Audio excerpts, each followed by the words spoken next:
Hello and welcome back to the Rugby Connection podcast, the only fan-based podcast to get all the know in the rugby world. The proud Irishman's back. Once again, it's Andy. How are you getting on, mate? I'm good, mate. How are you? It's good to see you. I'm good. I'm okay. Yeah. Got a lot of rugby, lots of knockout rugby, quarterfinals, and they just don't disappoint, do they? No. Starting with the challenge. Great weekend. They're what? Yeah, absolutely. Starting off strong on the Challenge Cup on the Friday night at Kingsholm. Gloucester versus Ospreys. You were right. I was wrong. Gloucester go through 23 points to 13. It was a good game. I feel like Ospreys probably could have won it, but like their line-out was shocking. Yeah. And then decision making, and then at the end, Gloucester wanted it more. But I will shout out to Adam Hastings with the round the back, no look grubber kick. Oh, yeah. That was pretty special, wasn't it? Beautiful. But fair play. Clermont against Ulster. Yeah, we got this one right. You can't do it 2 weeks in a row in France. 53-14 to Clermont. I'm starting to feel like they might be back to where they want to be in Europe. I think it easily happens, as we saw in a couple of other games on the weekend as well. Away in France, once they get on top of you, it's so easy for the heads to drop. And they just suffocate you. Yeah. I don't really want to talk about the next one, but we have to. Sharks versus Edinburgh. 36-30 to the Sharks. So close. So close. We chucked everything at it. We were actually winning at halftime. We had them rattled. It was that 20 minutes in the second half where discipline went away, daft mistakes fell in, and then we had to play catch up. And yeah, we did, but just not enough, and we left it too late.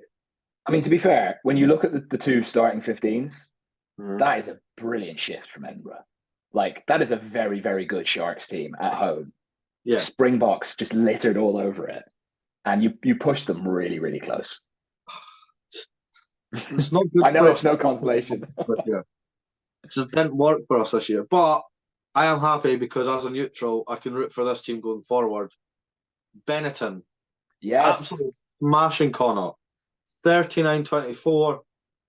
Unreal performance. Like they are cooking. See, when they're at home, you could feel that something is brewing.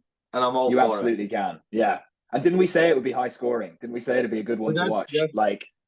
But I just love the story. Like, Italian rugby having a great run in the Six Nations, and now hopefully Benetton having a great run in the Challenge Cup. It's exactly what we want to see. It's going to be great. I mean, we're not going to predict it because they're a few weeks away, but the semi-finals are Sharks hosting, and I put that in brackets, hosting Clermont at the Stoop. So they're not hosting. Even though on the graphic it says the highest ranked team hosts at home. Even though they're not at home. But it's fine. Makes no sense. That's all good. Are they on the same weekend as the Champions Cup semis? Yeah. Because I wanted to go to that, but I also want to go home for the Leinster match, so I guess it's Leinster going to happen. And then, again, I'm eyeing up to go to. It seems like I could go at Kingsholm, Gloucester versus Benetton. One for the underdogs. I'm all for that. It's good rugby. Probably another high-scoring game. But yeah, you'd think so. On to the big show, the pinnacle of club rugby, the Champions Cup quarterfinals. Again, did not disappoint. Straight off the bat, one of the biggest shocks this season. Yeah. Harlequins 42, Bordeaux 41. Let this sink in. 2 weeks ago, Saracens put 50 on Quins. The following week, Bordeaux put 50 on Saracens. And yet Quins come out victor. You know what? Fair play. Taking nothing away from them because it was awesome to watch. Will Evans, we've been shouting him out a few weeks ago. He was brilliant again, wasn't he? Will Porter coming straight in. We didn't expect much of him. Getting 2 tries. Kind of almost putting his hand up for England call-up as well, now that Danny Kerr's out that mix. Tyrone Green. I can't remember I've said that before. I want Tyrone Green in a Springboks jersey. Probably won't happen, but he's fantastic. He is a ready-made Willie LaRue replacement. Like if they just want to swap a like for like player into that squad, have a second playmaker, and he's probably a bit more solid in defense than old Willie was, to be fair to Tyrone. Yeah. But I mean, that's one of the best, not for quality, because the defenses were non-existent at times. But in terms of entertainment value, one of the best games I've ever seen, without a doubt. And I just love Quinn's. They really are an all or nothing kind of team, because they always have the balls to just go for it. And most of the time that will hurt you, I think, in professional rugby, but sometimes it comes together, and it was beautiful. It was. How good was Cunningham South? Before he had to go off. Yeah. He's awesome. He's a game changer. He is. That's an absolute blinder for England. Like, long term, if you've got that guy at 6, he's such a good carrier. He's not bad at ruck time. Yeah. He's a beast. He is. He's an absolute brick shithouse. Fair play. Like, Quinn's in their first ever semi-final, and it is actually well deserved. It wasn't a fluke win. People might say that if Luku got the kick, then it would have been all over. I don't think it would have been. I feel like the way Quins were going, they would have do something. Mate, they scored 6 tries away at one of the best teams in the competition. Like, that's amazing. I didn't realise this has nothing to do with the game, but I had no idea how long the tunnel for the players have to go to. It's like underground, and it's over 100 meters, and then you come up the stair and then out to the ground. I'm like, imagine walking that after a defeat like that. Yeah, that's gotta hurt. You could see the Bordeaux players were like, "What just happened?" Like, you could tell they really thought they were going to win. I reckon they thought they were going to win the whole thing this year, and then to be brought down to earth by the most hot and cold team in the tournament, it's got to be a bit humbling.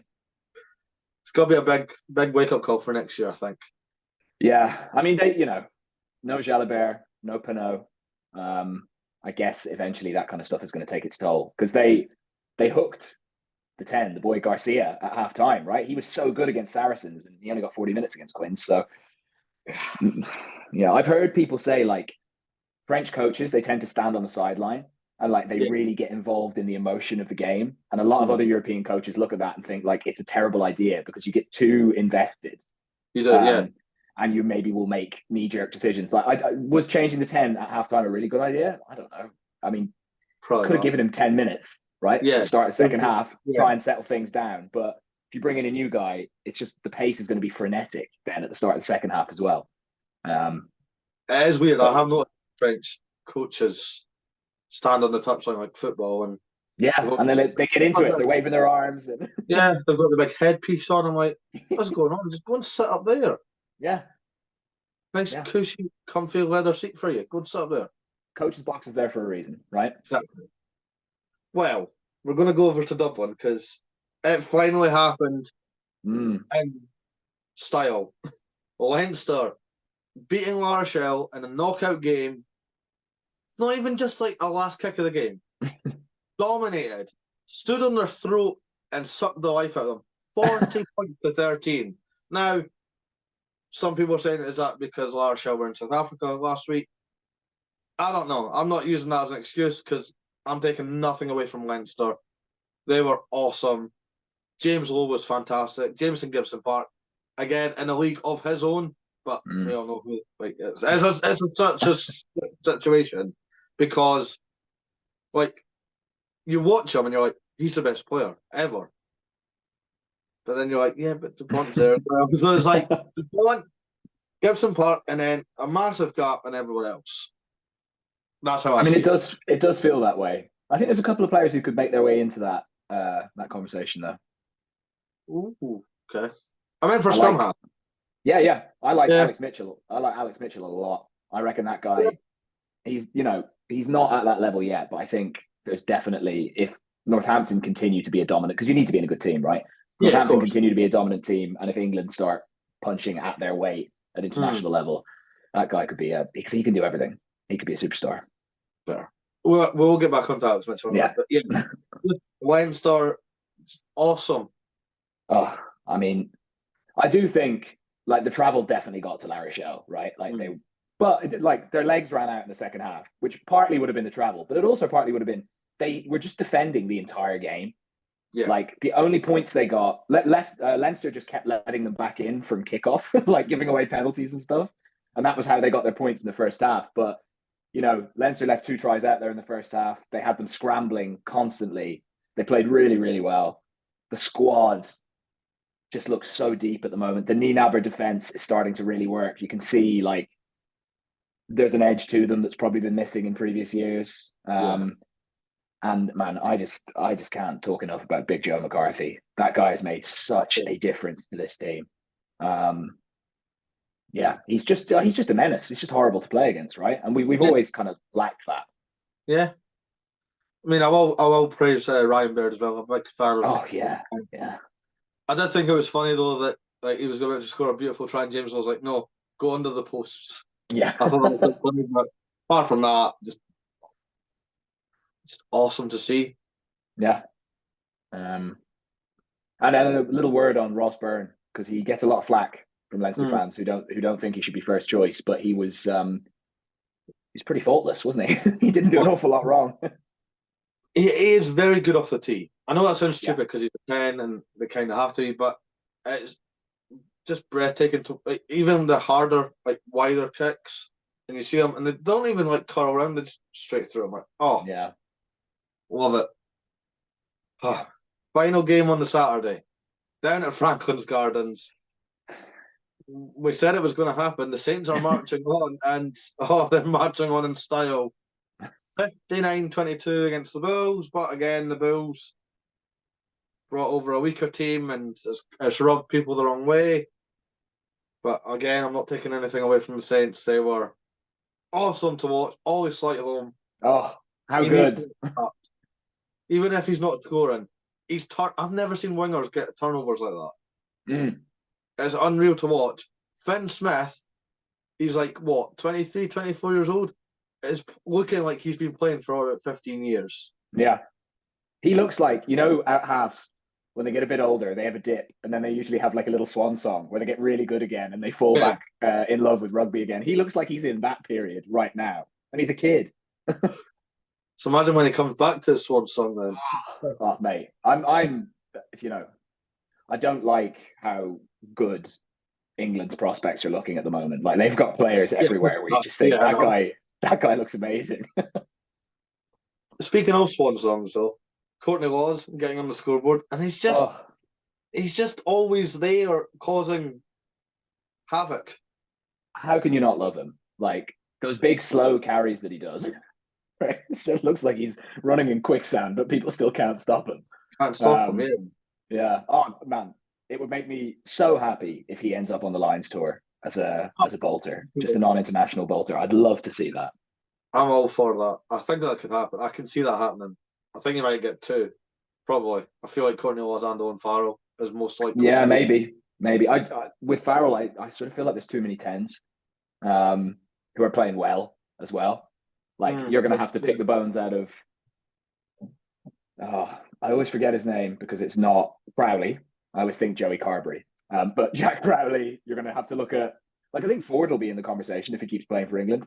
Marcus Smith, Finn Smith, Finn is super high up the list. I mean, that's 5 10s, and they've all got a shot. Ridiculous. To add Farrell to that list, if he's not been playing for England, is a bit of a risk, I think. I can see Courtney Laws definitely being. If you're picking one bolter, I'd rather be Courtney Laws. Yeah, and the thing is, as well, he's kind of unique, right? Like there isn't another Courtney Laws type player. He's long enough to be in the second row. He's strong enough to be in the back row. He's an enforcer, so he will punch the lights out of you if need be. Yeah, exactly. Actually, thinking about it, I suppose Cunningham South could fill that kind of a role going forward. But he's a different type of player, isn't he? He's a bit more explosive. He's a bit more of a carrier. Yeah. I'm all for it, though. But another Saint that I want to see on the summer tour for England, Curtis Langdon. Oh, yeah. I don't know what it is with modern day hookers thinking that they could be run like fullbacks. I don't understand it. I'm not complaining. It hurts my head because growing up, there were bigger lads that would just hold the scrum, throw really well. and that was really all they did. Now they're like super athletes. Yeah, Cheaters. him and Dan Sheehan definitely flying the flag, right? Yeah. And then I suppose the Kiwi hookers have been doing it for a while. Yeah, Dane Coles, Cody Taylor, yeah, Dan and I Sheehan. know Like, that South Africans are generally like a bit more scrum specialists, but Malcolm Marx is pretty good around the park too. He's not bad. he's a bit nimble as well. It's not fair. But yeah, fair play to the Saints. And then the final one, it's not been a good weekend for me result-wise. It really hasn't. Toulouse 64, Exeter 26, but the scoreline does not reflect how tight this game was for 52 minutes. 17-16 at halftime. I know, we were so close. Henry Said's boot did keep us in it. I do feel that was the right decision with every penalty we got. Yeah, I think so too. Fatal also was causing some issues for Toulouse. Greg Fieseler when he came off the bench, but Toulouse changed gear and they just ran away with it. Blair Kinghorn at fullback is awesome to watch. I love Blair Kinghorn, but watching him in Toulouse, he's up game. He's now really good off the kicking tee. Yeah. Which is great to watch. Peter Ake, one of the most underrated, underappreciated centres in world rugby, just causing so much destruction. And then obviously the golden half pairing of DuPont and then Tamac. Because it's only took him 2 games and then Tamac's game rust is gone. So yeah, he looks pretty good for a guy who's just spent a year out, doesn't he? Taking the absolute piss, so they do. Oh, and then Jack Willis. Oh, yeah, how good was he? If you need to change the rules for eligibility for England, just change it for Jack Willis. I don't care who else has to get in that team. You know what it should be that like they've got to come up with some kind of a workaround. Like if you are based abroad, but if you win a trophy, you get dispensation for the next season. Because they should encourage players who are really, really high level and maybe want to move abroad for part of their career. That shouldn't be the end of your England career. They've got to come up with something. Because like Willis, can you imagine if Willis came back and England for the back row, you're looking at Underhill, Earl, Cunningham South, Willis, who am I missing? Roots. I mean, just Tom Pearson, endless options for the back row. That's terrifying, isn't it? But I don't know what they need. I don't know what needs to happen for England to change this rule, because I thought the minute Owen Farrell signed for Racing, they were like, yeah, cool, you can play wherever. Or if you've got even the cap rule, I don't agree with it, but yeah, 25 caps or whatever, you could do that. I don't think Jack Wells qualifies for that either, though. That's the 9 bit. Yeah, I'm not sure yet. I think the Farrell thing was a sabbatical, though, that he agreed with the RFU. So they need I don't know how it happens. They probably need new leadership in the RFU before that happens. And this isn't just for English rugby. This is just for rugby, because just let the players play where they want for the clubs, and if they're good enough, they can play for the country. I don't see why wherever you're based for clubs is a punishment. I mean, it's difficult to understand why being based in France is a deal breaker for English players, because it's not far. Not far, no. They would maybe have to work out. I think it's because the top 14's release windows are smaller than everybody else's, right? Because they play so many games. So I know that's going to be a problem. But surely you can work out a deal between the RFU and the French Rugby Union, where it's like, look, we need more access to these guys when they come over, but we're more than happy for them to go over. I'm sure you could come up with some solution that will work for both parties.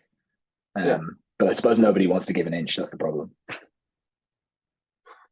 I said it a few weeks ago to you about Scotland's side of things. Like the minute there's a gap in the Six Nations, like Finn Russell, Cam Redpath, all back down to Bath and have to play. I'm like, I don't agree with that. Just leave them if they're on. Play where you want, but when they get called up to an international team, cannot touch them. I mean, you've invested, especially someone like Finn. You've invested big money to get him down there. I can see why you're going to insist on having them every. But it puts the lie to all the player welfare stuff, doesn't it? It's like when it really matters, everybody just wants their piece. But you always get that. But we care about the players. Like, I don't think you do because you're just chucking them around like a bit of meat at the moment. Yeah. But anyway, Toulouse just sucking the life out of a very young Exeter team. Like they will be back. For sure. I said this to you last week that it feels like we're actually ahead of the curve for the time being with the squads that we've got. But yeah, juicy semi. Scary thing about Toulouse is they only played really well for like 15 minutes, 20 minutes in that game. See what I mean? They can just turn it on. It's mad. And they're not when they're playing badly, they're not bad either. Exactly. It's not even fair at that point. But I mean the semi-finals are mouth-watering. Tasty, yeah. You've got Toulouse versus Quins in a neutral location in Toulouse because they're playing at the football ground, not at the rugby stadium. I'm like, that's not neutral, but okay. That's fine. And then you've got Leinster versus Northampton Saints at Croke Park in Dublin. Oh, it's going to be magic because we all know how good that final was a few years ago. Yeah, that's going to be special too. Like rugby, the odd time they allow rugby matches to happen in Croke Park, so special. It is a special occasion. Scotland even won in Croke Park. Just throwing that out there. They did, yeah. Go back to Croke Park, then. It seems to work.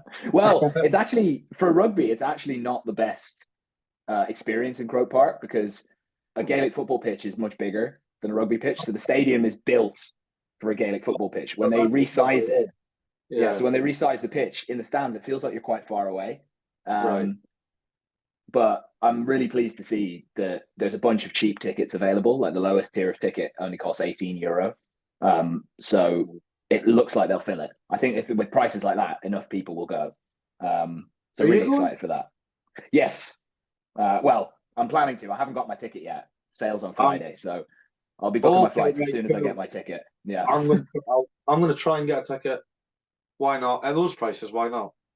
Yeah, for sure. Quite simple. And you know what? If I can't afford it, I'll go to Gloucester, Benetton. I can drive. So that's fine. Yeah, I think there will be tickets available because 70,000 is a huge crowd for Leinster. You know, there aren't that. I don't know if they would. It'll be interesting to see. My gut feeling would be they wouldn't be able to sell 70. The question is, who do I support if I go? Oh, mate, just go for the vibes and enjoy the pubs afterwards. That's a great answer. That's the best answer. So, yeah, we've got Toulouse versus Quins, and then we've got Leinster versus the Saints. But we have got predictions to do because we're back to the domestic leagues, and things are heating up. Everything can chop and change. Everything is relying on these last 4 weeks. Where would you like to start? Would you like to start in the URC or the Prem? Either way, it's tasty. Ooh, it's tasty, yeah. Let's save the URC till last. Let's start with the Prem. Okay.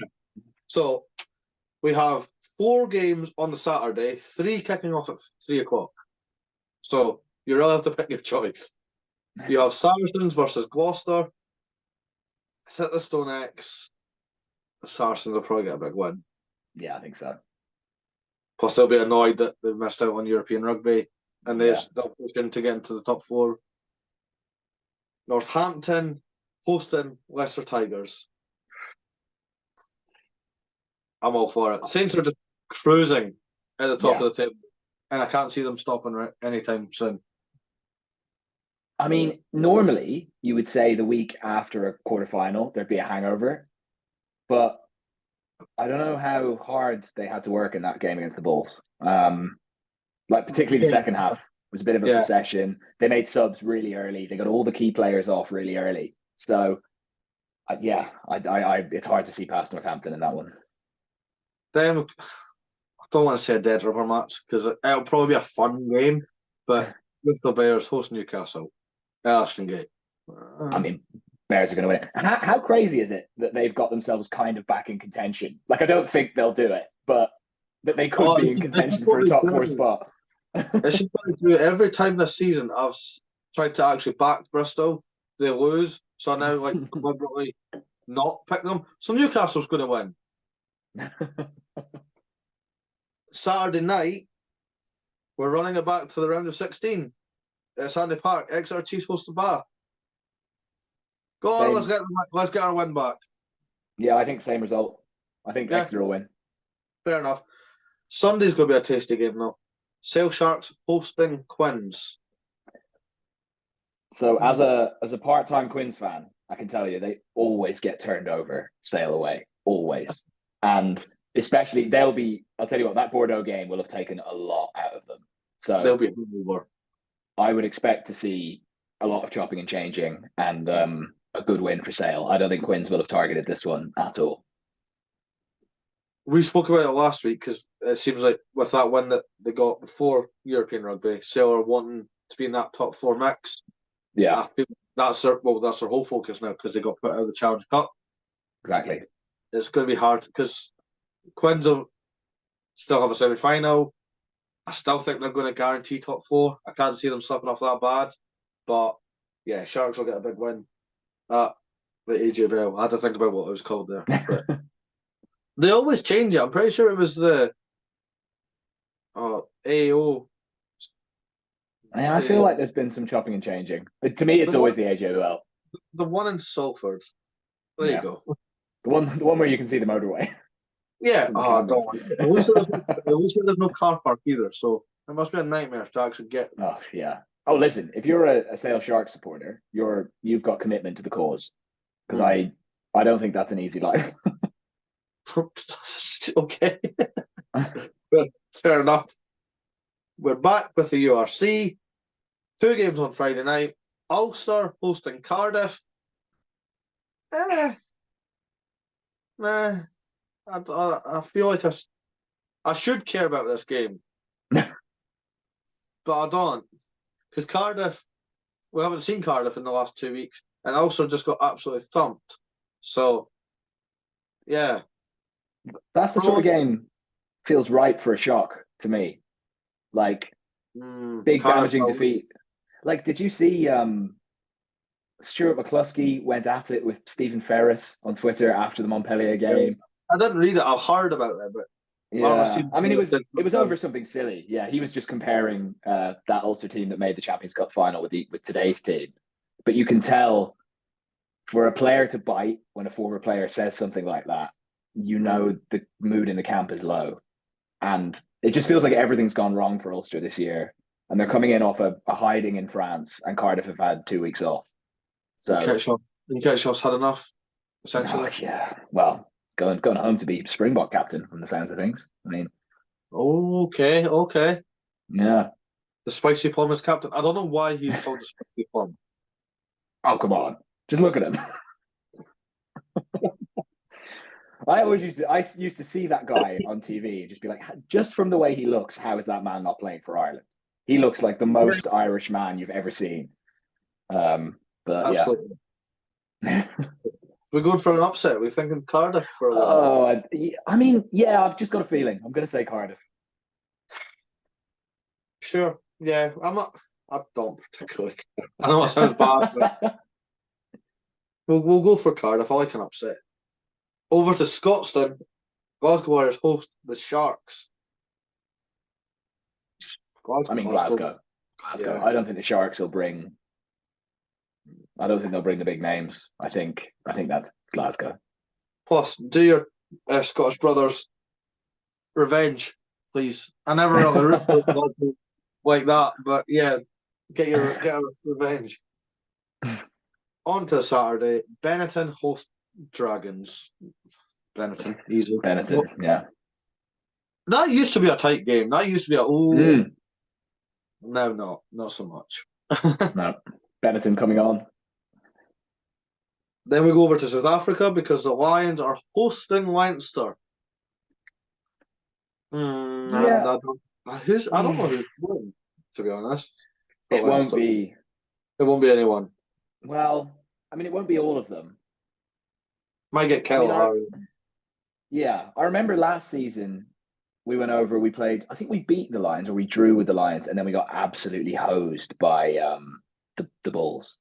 But with like a third string. Yeah. So I think it'll be tight. Uh-huh. But I mean, I think Leinster can afford to lose a couple of games over in South Africa, and it doesn't really matter, right? So, yeah. Absolutely arrogant to say that, but yeah, no, true. Yeah. Very fair. Yeah, I don't know who they're bringing. It's hard to predict when you don't know who's going to be in contention to start. You know what? I'm still going to pick Leinster. It wouldn't surprise me anymore. You can take a third string team and still win. It annoys me, but play it down to Lions haven't been great this year, have they? So been very hot and cold. When they win, they win strong. When they lose, it's yikes. But we're staying in South Africa because it's another South Africa-Ireland matchup. Bulls host Munster. Bulls, because it's at Loftus. Yeah. That's because it's only in Loftus where you get to see Kane Moody, Curtly Arons, you don't get to see them at away games because Jake White's not. I don't even know what the issue is there. I don't know who's in the wrong, who's in the right. So I had assumed that the Champions Cup, just because Irish fans and Irish media always put so much importance on Europe, I'd assumed the prize money would be bigger and the TV money would be bigger for the Champions Cup. But I think the fact that the Bulls, even if they'd won, could never have gotten a home tie in Europe, right? So the gate receipt income is just not on the table in Europe at all. If they're in the URC, if they win these next two games, they can get themselves a home playoff. So that's a big home game. And then potentially into a final. And then potential prize money if you can win the URC. Just the economics of it make more sense to focus on the URC than the Champions Cup for them. Say that then. I don't see. Well, I don't think you can quite. So again, South African fans have told me since the beginning of the season, Jake White has been saying in press conferences, the URC is our focus, not the Champions Cup. And they've been quite open about that the whole way through the tournament. And it's just gotten scrutiny because to European fans, the idea of picking a second string for a quarter final is insane. But if you look at it from their perspective, it's not an unreasonable thing to do. I think they probably didn't handle the comms side of it very well, but there probably wasn't a good way to handle it. You're going to upset people either way. Thing is, right, see, if you just come out and say, like, look, we are focusing on the URC because you don't have to go into details, but you can say, like, look, financially, it benefits Bulls to focus on the URC. That's all you need to say. Yeah. So you'll probably see us. Maybe they feel like they shouldn't have to justify it. No, to be fair, Jake White always finds a way to rub people the wrong way. Did you see? It was a clever little move from him. They filmed him going into the Northampton dressing room after the game, and he was very gracious and very complimentary of Northampton. Yeah, good little PR move there. Makes it me. He's not a bad guy. Congratulate the other team. I suspect he's not a bad guy. He's probably not. It's just how media Steve. Exactly. Like, I think if you put yourself in his shoes, it's hard to imagine doing anything differently. You know? Yeah, no, that's a very good point. Final game in South Africa, Stormers are hosting the Ospreys. Yeah, again, it's in South Africa, so yeah, that's Stormers all the way. Yay! Back over in the Northern Hemisphere, though, Edinburgh hosts the Scarlets. I will be there loud and proud, and by fuck, we need a win. I think you'll see one. I hope so. I'm not going to lie, and I'm not trying to be harsh to the Scarlets. A few years ago, I'd be like, oh shit, we've got the Scarlets. We should not be worried. If there's even a sniff that Scarlets are winning this, I'm really going to be upset. It's a long way down from that great Wayne Pivac Scarlets. With Tyg Byrne and Johnny McNichol, and that was a great team to watch, but they're not there anymore. Not there anymore. And the final game for round 14 of the URC is Connacht Zebra over in Galway. Yeah, I think you give it to Connacht, don't you? Yeah. Big home game. Plus, they'll be hurting from the weekend's result as well. Yeah, it was a shame for them. Like, they always get, in media coverage and everything in Ireland, Connacht always get short shrift. And you know, they're a proper community rugby club. They operate on a complete shoestring, and they still manage to stay relatively competitive. Like I love what they're doing over there. It's just a shame it's not really sexy enough.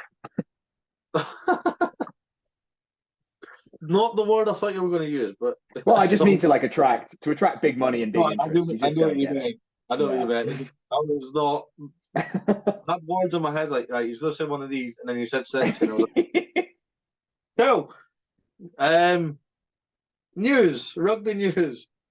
You've got a famous All Blacks coming to Leinster for 6 months. Yeah, my God. Georgie Barrett has signed a short-term deal with Leinster he'll probably play like the end of next season, basically.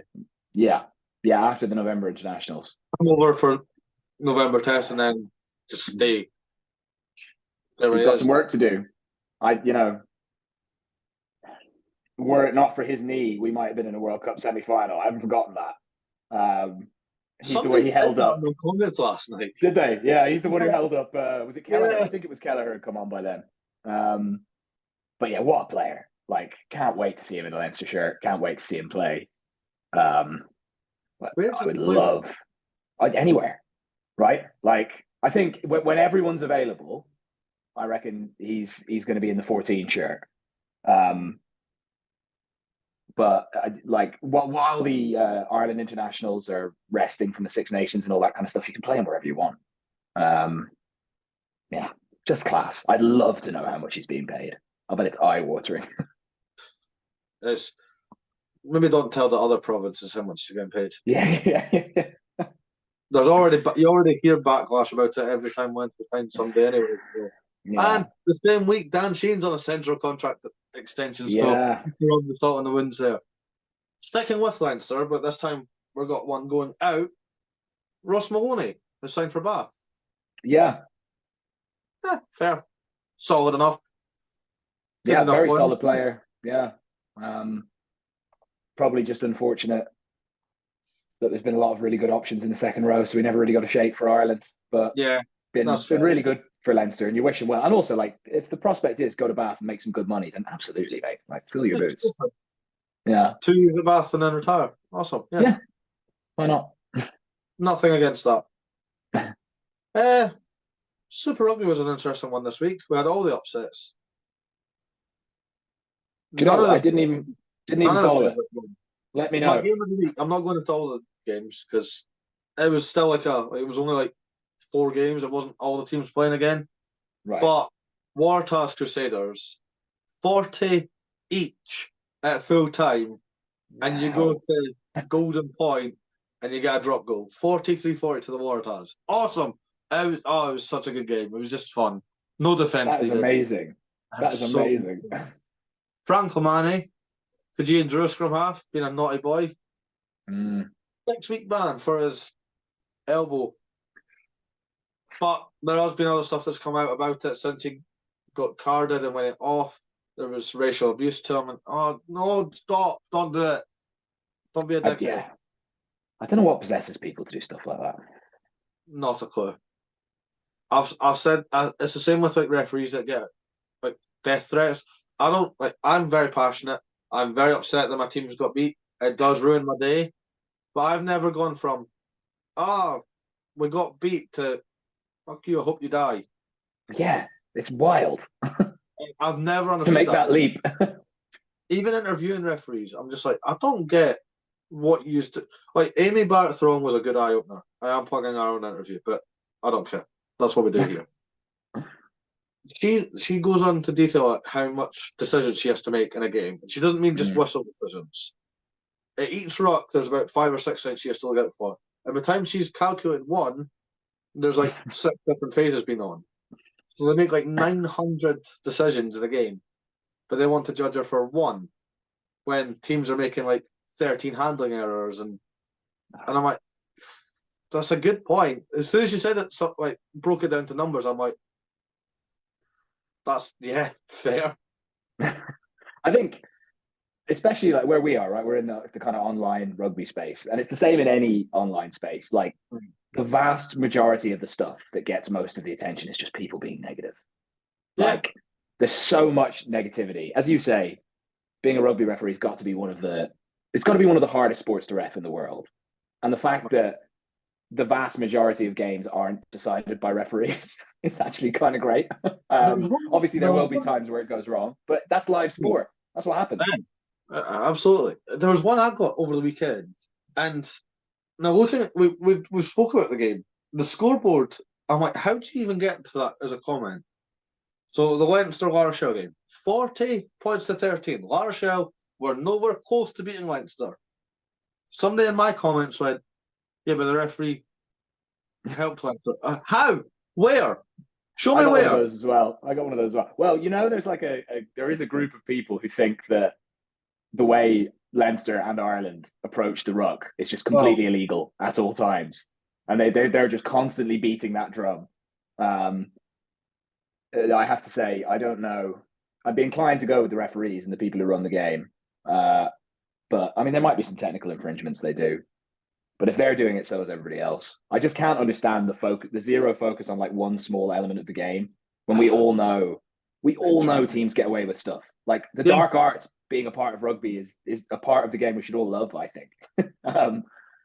Yeah. Yeah, if you know the law book better than your opponent, then use it. Yeah, and I can see how it's frustrating if people think that the big teams just get preferential treatment.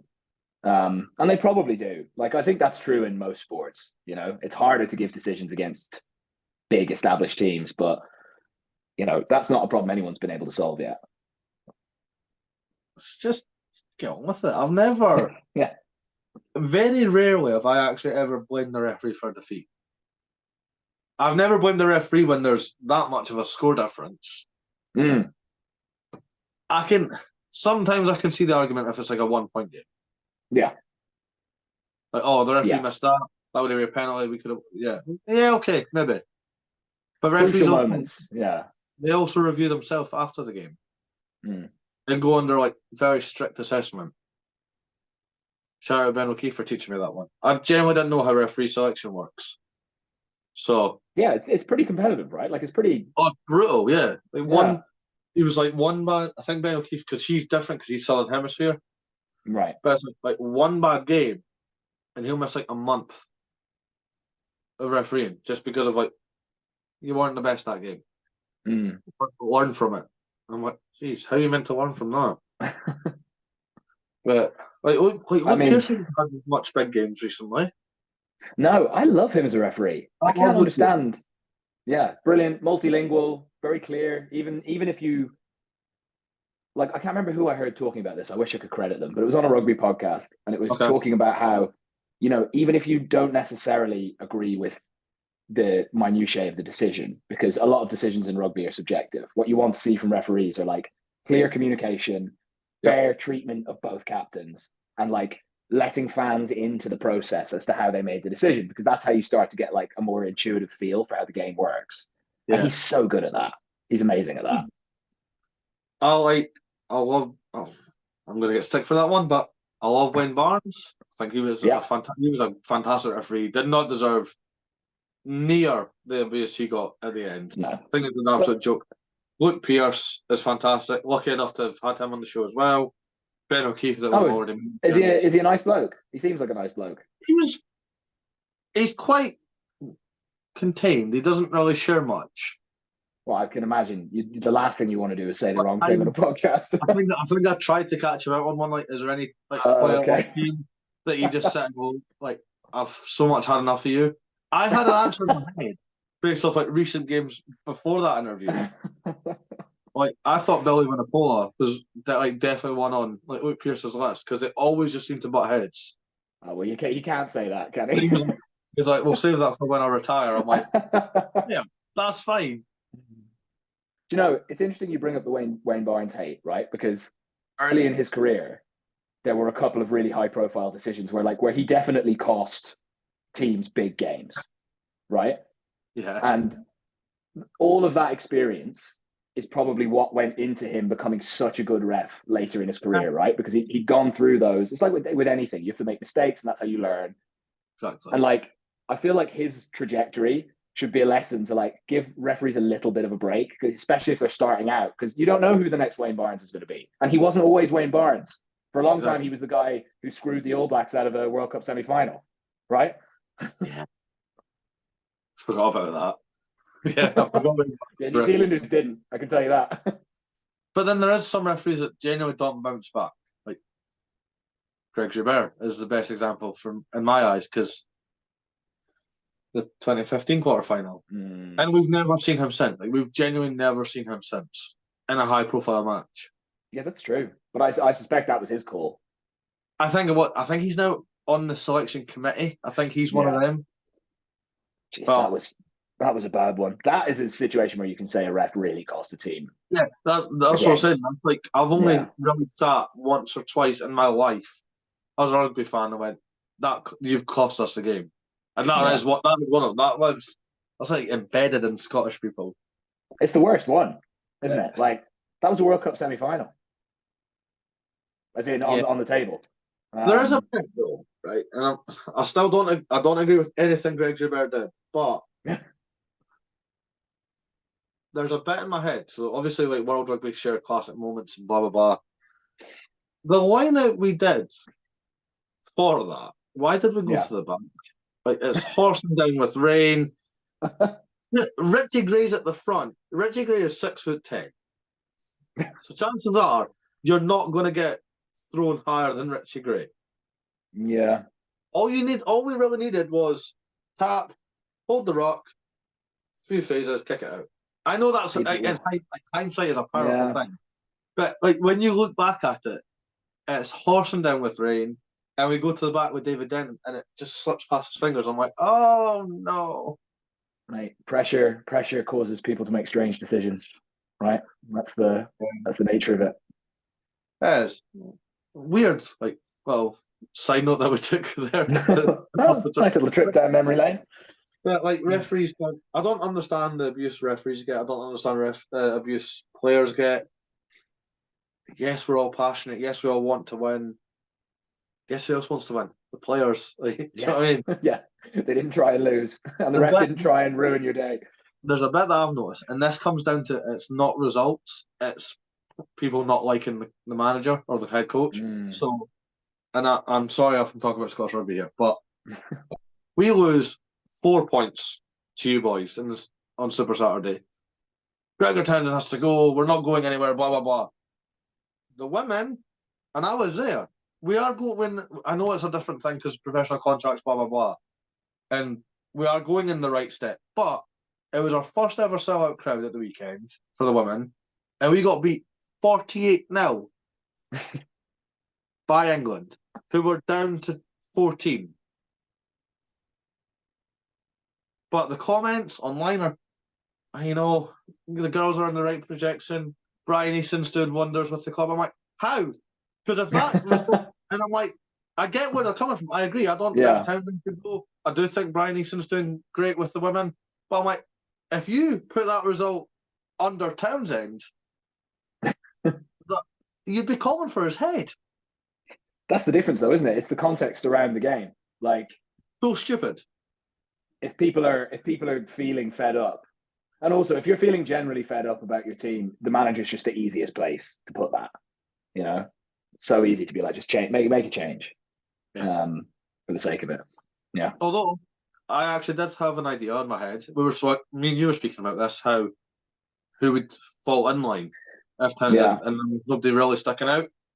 Clark Laidlaw, cousin of Greg, who's currently at the Hurricanes, who are undefeated. Yeah. Not saying right now, but if he keeps doing the way he's doing it, why not? Oh yeah. I mean, that kind of experience. He's been in Japan and he's obviously in New Zealand at the moment. So why not? That's what Rog did pre La Rochelle, isn't it? Went down to the Crusaders, soaked it all up. Yeah. But it's an interest. I just don't get how this modern day of complaining and focusing on all the negatives work. Look, there's always going to be a certain amount of it. I suppose you just have to tune it out. That's true. But hey, well, that's pretty much it. Knockout rugby, back to its best. Big signings coming across.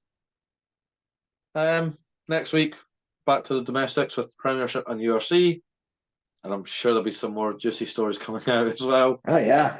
Plus, it's the running, right? There's going to be twists and turns. The running, yeah. I can't remember the exact points, but like the Premiership between 2nd and like 8th, there's like 4 points in it. And the URC is just as tight. And there's more spaces available in the URC, but it's ridiculous. I think it's like 11th to 4th. There's like 6 points or something. I'm like, that's so ridiculous. It's wild. It's exciting, but it's sort of strange when every year it just comes down to the last couple of games anyway. It's almost like the games before, particularly before Christmas, don't really seem to matter when it comes to the end of the season. But Munster was a good example for that, because they were going on this really woeful run. I jokingly credit Edinburgh for Munster with the URC, because they came to Edinburgh, won, and then they just took off. Kept winning and then won the URC. So I was like, you're welcome. Special moments for them all over the place. That was a brilliant run. It was great to see them do that. Like, even when they beat Leinster in the semis, I was watching the game on TV, and when Crowley stepped back into the pocket, like, I wanted him to kick it because they'd earned it. They deserved it. It was a great moment. Hopefully we get more moments of that in the run-in. I'm all for it. Let's hope so, yeah. Popcorn-worthy rugby at its finest. Absolutely. Well, Rugby Connection podcast. We are on YouTube. Hit the subscribe button and a little notification bell. We're on Instagram. Give us a follow. We're on Spotify. Please give us a listen there if you don't want to see me and Andy talk. Listen in your pocket. It's all good. We're both on LinkedIn. We're both on TikTok. Follow Andy. He is at Rugby Nos. I believe you're still pushing 50,000 or have smashed the 50,000. I'm right there. I need like 20 or 30 more, and then I'll be over. Let's get over the hump. Come on, let's get it. Or if you really like what I do, follow me on TikTok as well at Whisper Rugby HQ. And we'll see you next week. See you later, guys. See you later.